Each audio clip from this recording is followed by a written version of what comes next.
Hubungan gelap suami dan pembantuku.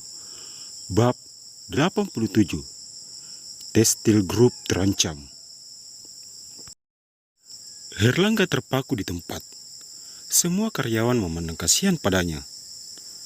Untuk apa mengejar perempuan yang tidak suka denganmu, Mas? Kamu itu tampan, baik dan penyayang. Sulis tidak pantas denganmu. Mawar datang, mengusap pundak Erlangga.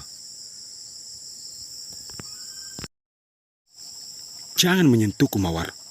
Andai kamu tidak hadir dalam kehidupanku lagi, semuanya tidak akan seperti ini. Tatap dingin Erlangga pada Mawar. Loh, kenapa Mas menyalahkanku? Apa aku salah jika aku mengejar cinta yang dulu hilang dari kehidupanku? Itu tidak salah jika cinta yang kamu kejar itu mencintaimu juga. Mawar, sudah aku bilang padamu, aku sudah tidak mencintaimu lagi, walau sebesar butir pasir di lautan. Mas kejam sekali. Bukan cuma Mas yang menderita dalam hal ini, tapi Mawar juga.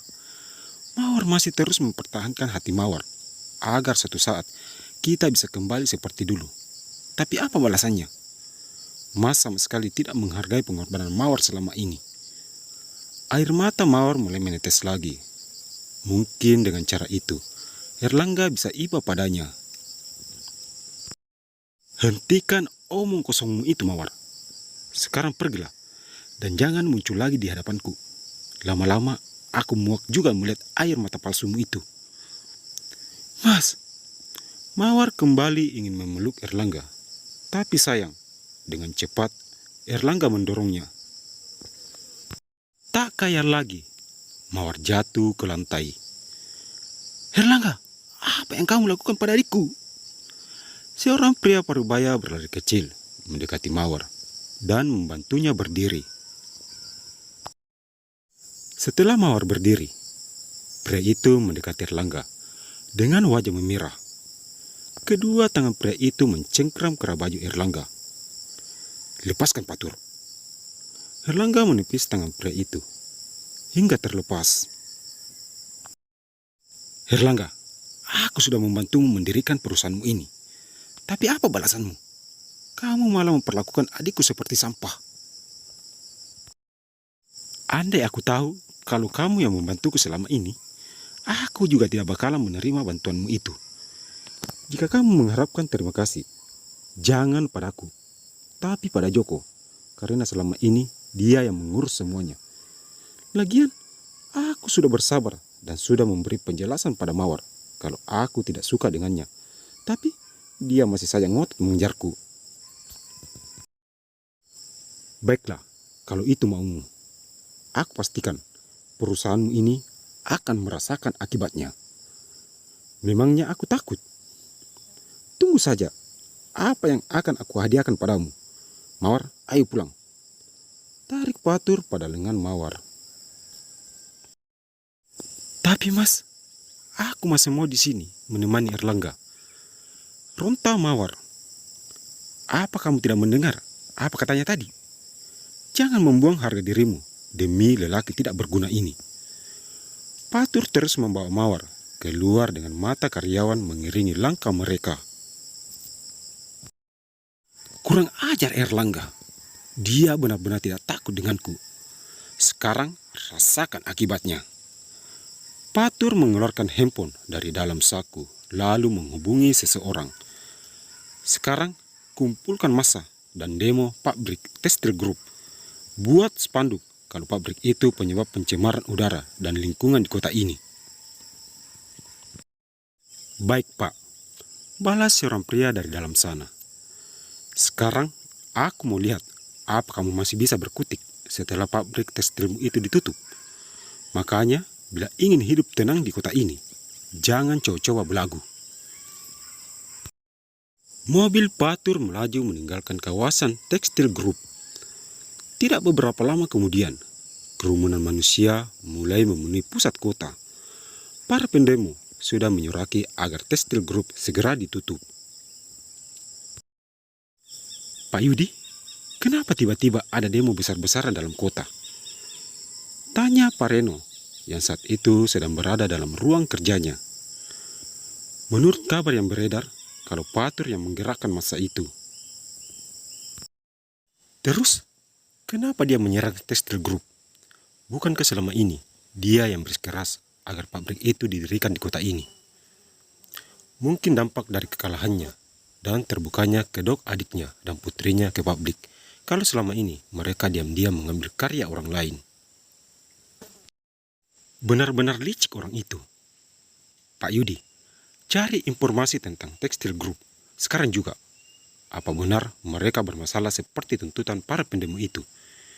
Bila pabrik itu aman dari tuntutan mereka, biar aku yang memberi pelajaran pada si Patur itu, agar dia tidak semena-mena pada para pengembang yang datang kemari. Satu lagi, halangi para pendemo itu, agar tidak merusak atau berbuat anarkis pada pegawai pabrik. Pengembang sudah mengeluarkan banyak modal, tapi seenaknya si Patur itu mau menutup usaha orang sesuka hatinya. Baik Pak, kalau begitu saya permisi untuk mengurus semuanya. Pak Yudi pergi meninggalkan Pak Reno. Sebenarnya aku sama sekali tidak peduli dengan perusahaan tekstil itu. Mau tutup kek, mau tidak, itu urusan mereka. Aku hanya tidak ingin Sarini membatalkan lagi rencana pernikahan itu dengan alasan tokonya masih belum stabil. Kenapa menaklukkan Sarini itu membuatku benar-benar stres. Makin ke sini, jumlah pendemo semakin bertambah. Kemacetan terlihat di mana-mana. Patur benar-benar berhasil mengumpulkan massa sebanyak itu.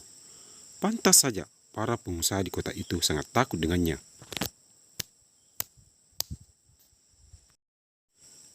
Tiga kali ketukan terdengar dari arah pintu ruangan kerja Pak Reno. Masuklah. Muncul Pak Yudi sambil membawa beberapa map dan mendekat ke arah Pak Reno. Apa Pak Yudi sudah mendapatkan semua informasi tentang Textile Group? Semua sudah ada dalam sini. Bapak boleh memeriksanya. Pak Yudi meletakkan beberapa map di depan Pak Reno. Pak Reno membuka map-map itu dan memperhatikan isinya dengan saksama. Aku tidak menemukan satupun kejanggalan seperti yang dituntutkan para pendemo itu pada Textile Group. Dari segi limbah, Textile Group menyuling kembali limbah mereka agar bisa digunakan kembali. Sedangkan asap yang ditimbulkan dari pembakaran pabrik, mereka saring agar tidak mencemari udara. Patur benar-benar sudah kelewatan. Ini tidak bisa dibiarkan. Kita harus secepatnya bertindak sebelum semuanya terlambat. Pak Reno mengambil jas, lalu bergegas keluar ruangan, diikuti Pak Yudi dari arah belakang. Pak Yudi mengemudi menuju ke arah pabrik Textile Group. Mereka yakin setelah melakukan orasi di pusat kota, para pendemo itu akan melanjutkan demo ke sana. Benar feeling mereka. Sudah ada beberapa orang pendemo berdiri di depan pabrik, sambil berteriak, mengangkat spanduk. Tutup pabrik ini sebelum merusak ekosistem kota ini. Jangan biarkan para pengembang asing datang hanya untuk merusak kota kita. Beberapa polisi, satpam, dan preman yang sudah Pak Reno tempatkan di sana menghalau mereka untuk mendekat pagar betis. Pak Yudi melakukan negosiasi dengan para aparat di sana. Pak Yudi pun menjalankan kendaraannya masuk ke dalam pabrik. Setelah memarkirkan kendaraan, Pak Reno dan Pak Yudi keluar dari dalam mobil. Kondisi pabrik sangat sepi. Bak pabrik tua yang sudah tidak beroperasi lagi. Sepertinya para karyawan sudah dipulangkan untuk menghindari hal yang tidak diinginkan.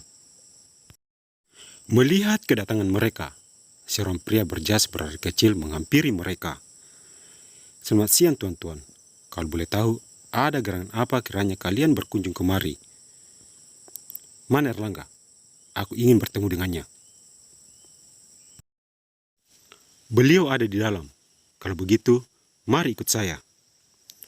Pak Reno dan Pak Yudi mengikuti pria itu masuk ke dalam pabrik.